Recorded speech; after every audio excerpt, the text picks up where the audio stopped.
Acer EK 220Q dan Acer EK 240Y.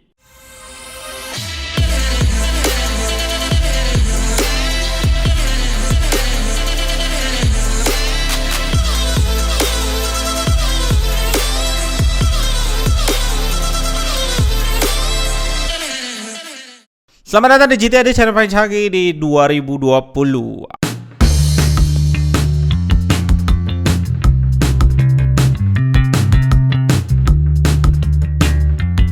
Akhirnya Acer ada juga line up yang mau perang di Battlefield 22 inch dan 24 inch.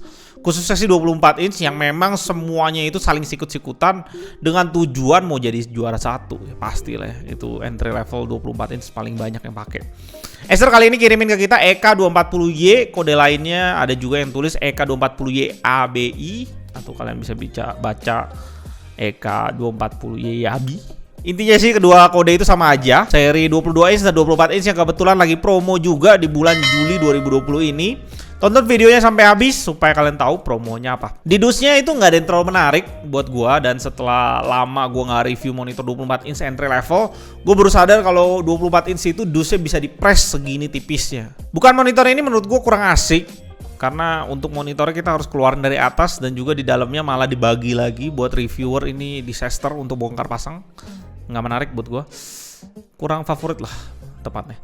Oke, di dalamnya kita langsung dapat aksesoris sebagai berikut. Yang pertama ada buku panduan yang selalu kita skip. Berikutnya kita dapat satu kabel HDMI. Berikutnya ada satu adapter power, jadi adapternya di luar. Berikutnya ada kaki yang dari plastik. Ya menurut gue cukup lah, kualitasnya sesuai harganya. Berikutnya kita dikasih stand monitor yang bentuknya lingkaran. Kualitasnya sekali lagi gue bisa bilang cukup ya. Panel monitornya yang gue cukup kaget karena dikasihnya bungkusan plastik bening guys, bukan plastik busa warna susu yang biasa kita lihat untuk lindungin panel monitor. Menurut gua Acer di sini kelihatannya cutting harga habis sampai ke plastiknya. Ya, untuk kejar harga murah apapun dilakukan. Untuk masang kaki ke monitornya itu pakai klip plastik, ada satu doang klipnya, dan untuk stand ke kakinya itu juga pakai klip plastik yang sama, tapi ada dua. Nah, tapi kalian juga jangan lupa bisa kalian kencengin stand ini pakai dua baut yang dikasih terpisah. Di sini menurut gua bisa timbul masalah ya buat kalian yang suka bongkar pasang monitor, karena pasti kualitas klip plastiknya itu menurun seiring dengan seberapa sering kalian bongkar pasang klip, karena itu plastik ya. Terlepas dari kaki dan standnya yang kayak gitu, kalau kita lihat dari sisi panel bagian belakang itu ternyata build quality-nya itu boleh juga ya. Cukup tebal dan ada VESA 75x75 cm di sana dengan logo Acer yang cukup gede di sebelah kiri yang hampir ngeblend gitu warna hitamnya. Nice. Material yang dipakai itu doff kasar biasa, dan ternyata bagian depan itu materialnya berubah jadi glossy. Kalian bisa langsung lihat pemisah bagian depan dan belakang itu di sekeliling monitor. Jadi di sini itu terpisah. Belakang doff, depan glossy. Ada pemisahnya ya. Port yang dikasih di monitor ini minimalis banget ya guys, cuma ada 3. Yang pertama ada satu HDMI 1.4, berikutnya ada satu DSAP atau VGA, dan berikutnya ada satu port power tentunya untuk nyalain monitor. Di bagian bawah monitor ini ada yang unik dan cukup nyebelin menurut gua. Ada tombol pengatur OSD, dan tombolnya ini ditaruh Acer di tengah-tengah.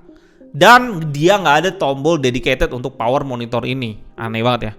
Jadi kalau kalian mau matiin atau nyalain monitor, kalian harus tahan tombol paling kiri sekitar 2 detik. Ada tombol sini. Banyak banget tombol, nggak demen banget gue. Tapi apa boleh buat. Gue masih bisa terima lah dengan harganya. Spek lengkap monitor ini gue bacain satu persatu. Yang pertama IPS panel, mantap. Full HD resolution, 6 bit plus FRC untuk panel bit depth-nya. NTSC 72% yang akan kita tes nanti. 250 nits brightness standard, nanti kita akan tes juga.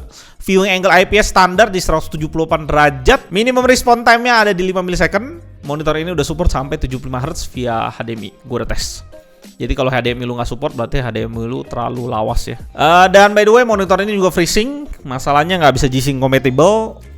Ya, karena nggak ada DisplayPort. Jadi ya, terima apa adanya. Acer kasih kalian garansi 1+3 kalau kalian beli monitor ini. Yang pertama ada 1 tahun garansi panel, berikutnya 3 tahun garansi servis. Dan yang terakhir, monitor ini bisa kalian dapetin di harga 1.450.000, 1.450.000. Oke guys, di sini sekarang kita masuk ke bagian OSD-nya. Di sini ada 5 tombol di bagian bawah yang gue sebel banget, dan ya buat gue sih nggak enak banget lah. Oke, tombol yang paling kiri kalau kalian tahan itu bakal matiin monitornya seperti yang gue bilang di video. Paling kiri, dan kalau kalian paling kiri kalian klik sekali itu munculin kayak profile. Ada echo juga deh by the way. Kalau kalian lihat ada echo, ada graphics, ada movie. Oke, di tengah kita ada brightness, tombol brightness. Gue 100-in, defaultnya kalau salah 80 kemarin gue lupa. Terus kita bisa masuk kontras juga 50. Keempat itu ada hubnya.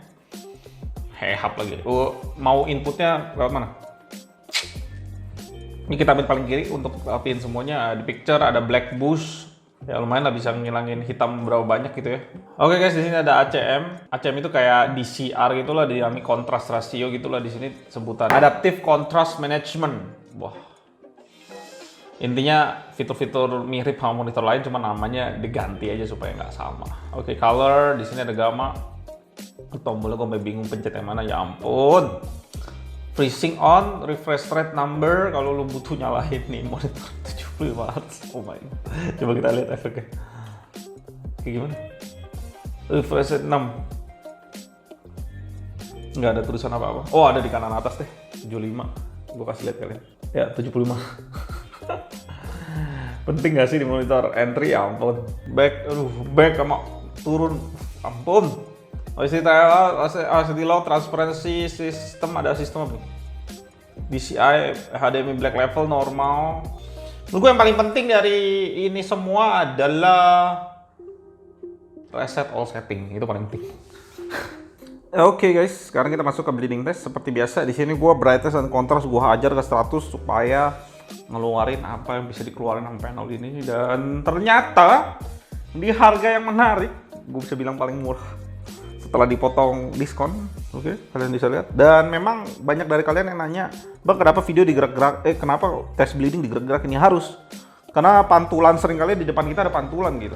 Jadi kalau nggak digerak-gerakin kalian nggak tahu ini smooth nggak. Nah di sini kan hitam nih guys, kalau kalian lihat nih di bagian kiri sini kan hitam nih. Nah kalau ada satu aja nyemprot warna putih, nah itu masalah tuh. Nah jadi biasanya gue berdiri di depannya, di depannya gue lagi mau tes, nah kayak gini hitam, nah ini bersih kan. Dan biasa memang cuma ada di pinggir-pinggir, jadi gue lebih fokus ke arah pinggir-pinggir aja. Oke, itu yang bagian lampu nyala, dan sekarang bagian gelap. Oke, gue berdiri. Nah, kan gue berdiri tuh gelap tuh, bagian bawah. Nah, gue lihatnya susah tuh. Jadi ngeceknya tuh harus sebagian gitu. Oke, pantulannya bagus, bersih. Setelah kita tes color gamut di monitor ini pakai data Color Spider X Elite, kita dapat 97% sRGB, 78% Adobe RGB, 79% DCI P3 dan 73% NTSC. Ya kalau lihat dari data itu kita sama-sama mungkin bisa menyimpulkan sedikit lah ya, NTSC 72% itu nggak selalu sama 99% sRGB karena coverage warnanya memang pada dasarnya sedikit berbeda spektrum. Ya nggak jauh sih, mungkin bisa saling mewakili cuma nggak 100% sama gitu. Nah khusus bulan Juli ini guys, sampai 31 Juli 2020 Acer lagi ngadain promo di mana dia kasih GoPay 100.000 untuk 100 orang pembeli ya pertama, yang dibagi 50 orang untuk seri 22 inch dan 50 orang untuk seri 24 inch di sebelah gue ini seri 24 inch ya. Habis beli kalian harus register ke Acernya, registrasi. Nanti caranya gue taruh di deskripsi. Dengan adanya promo ini gue bisa bilang di harga 1.350.000 Acer menjadi nomor 1 paling murah untuk panel IPS. Dimana ya kalian harus terima semua yang dikorbanin tadi ya, hal-hal yang dari tadi gue ngomongin cukup kualitasnya. Nah pertanyaannya, apakah monitor ini bisa goib? Menurut gue pribadi itu bisa aja, karena harganya bisa gue bilang itu paling murah kalau kita setelah potong dari GoPay cashback 100.000 itu. Tapi lebih bisa goib kalau dia berani potong ke 1,2 juta atau 1,250 sampai 1,3 gitu ya, 1.200.000 atau 1,3 gitu ya. Karena dengan anggaplah 1,2 juta kalau dia berani ya, dengan buang marketing sedikit, produksi banyakin dikit, marketing jangan terlalu banyak, yang tadi gue udah bilang marketingnya tolong singkirin dikit, lu bantai 1,2 juta menurut gue. Dan pembeli nih akan marketingin ke semua orang kok, tenang aja. Jadi marketing lu gak usah terlalu banyak, lu bantai di 1,2. Dan menurut gue Acer ini adalah brand satu tier dengan LG, Samsung yang udah cukup gede revenue-nya kalau dalam segi perusahaan, dan kualitasnya menurut gue ini average lah. Gue gak bisa bilang bagus banget, average. Dan itu bisa langsung ngebantai brand-brand yang baru mulai monitor, misalkan kayak SPC atau Armageddon atau brand-brand lain yang tier 2 menurut gue, yang dimana mereka ngejar harga murah, niche agak-agak diturunin sedikit dan nyoba pasar Indonesia, bisa langsung dibantai dengan lu pasang 1,2 juta. Itu sih gila, 1,2 juta 24 inch IPS panel. My god. Nah, di sini gue mau kasih tau ke kalian kalau kalian mau lihat data-data lengkap yang gue tes di monitor ini. Jadi gue pakai data color untuk ngetes hampir semua data di monitor ini. Kalian bisa lihat nanti di akhir video gue akan slideshow buat kalian. Tapi mungkin yang tadi gua mention yang paling penting, mungkin banyak kalian pengen tahu banget ya, itu color gamut ya. Karena itu setidaknya menjadi acuan buat kalian seberapa powerful, bukan seberapa powerful, seberapa kemampuan monitor ini untuk membaca warna. Dan pertanyaan berikutnya adalah untuk siapa monitor ini? Gua rasa monitor ini cocok untuk semua orang yang mau mencoba monitor IPS dan gak terlalu pusing untuk mikirin build quality. Dan hanya peduli sama panelnya aja. Dan menurut gua dengan adanya VESA mount itu memberikan kita fitur untuk dipertimbangkan, karena kita di luar kan banyak VESA mount. Banyak bracket maksud gua, banyak bracket yang lu bisa pakai, dan di harga 1,3 juta kita keluarin semuanya, bisa kita bilang kita keluarin semuanya uang itu untuk panelnya aja. Nice. Oke, gue mau baca saingannya. Di bawah ini dalam jutaan ya, tapi gue singkat aja. Philips 243 V7 di 1450, LG 24MK 430 1500, ViewSonic VE2419SH 1450, ViewSonic VE2432H di 1500, AOC 24 V2Q di 1600. Ada juga MSI Pro MP 241 24 inch 1600, 1,6 juta tapi masih menggunakan panel TN. Menurut gue sih nggak worth it banget ya. Saingan sisanya kalian bisa cek sendiri di video GTAD Top 10 yang akan gue kasih kartu di atas dan link di deskripsi. Kalian bisa lihat yang kalian dapat hingga harga 2 juta pas. Dari semua pesaingnya menurut gue yang paling deket dan jadi pertimbangan lebih mungkin di HP 24F, di mana kakinya jauh lebih kokoh dan udah besi juga, harga juga mepet. Dan di situ juga ada LG 24MK 430 yang dimana LG kasih semua yang Acer ini kasih dengan build quality dan stand yang lebih baik. Untuk seri 22 inch ya, yang di awal gua ada mention, serinya itu di EK220Q. Acer kasih kita spek VA, Full HD, VGA, HDMI portnya 75Hz dan 5 ms dengan harga 1,2 juta. Tetap aja sih menurut gua lebih worth it di 24 inch, karena sekarang 22 inch gua rasa posisinya cuma sebagai pelengkap 24 inch yang akan jadi standar monitor entry level mungkin sekarang dan seterusnya. Lebih lagi 22 inch di Acer masih VA ya, nggak worth it menurut gua. Langsung aja IPS cuma beda dikit banget. Mungkin kalau gue bisa bilang 24 inch itu kayak Batman, 22 inch itu kayak Robin gitu ya. Filmnya tetap Batman. Judulnya tetap Batman tapi ada Robinnya di dalam itu. Ya mungkin analogi kayak gitu. Akhir kata dari gue di sini, Acer asik banget mau masuk perang dengan langsung tancap gas di harga paling murah untuk IPS 24 inch. Tapi itu setelah kita potong promonya ya. Dan menurut gue masih bisa dipotong lagi. Tinggal tergantung Acernya. Gua harap sih Acer nggak tanggung-tanggung untuk jualan 24 inch IPS ini, supaya Acer bisa jadi standar harga buat monitor-monitor IPS yang fokus. Hampir 90% semua harganya yang kita bayar hanya di panelnya aja.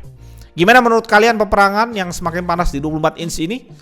Menurut gue sih asik banget lihat harganya sikut-sikutan, dan kita sebagai customer bisa banyak pilihan dari range harga yang jaraknya 50.000 sampai 100.000. Gue Aldin dari GTAD. Sampai jumpa di video berikutnya dan tetap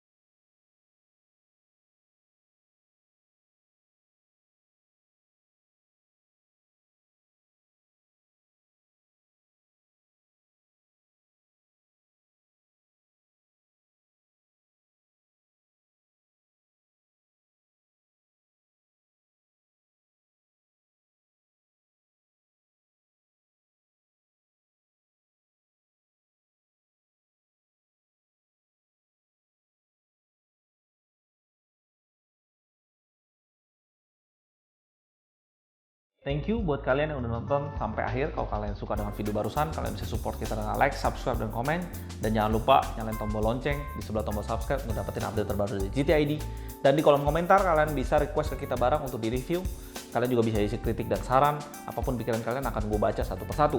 Di tahun 2020 ini, GTAD mempunyai tema giveaway buat kalian subscriber dan viewer setia dari GTAD. Buat teman-teman kalian yang punya produk yang mau di-review sama kita, kalian bisa kontak kita di email kita, ada di deskripsi di bawah.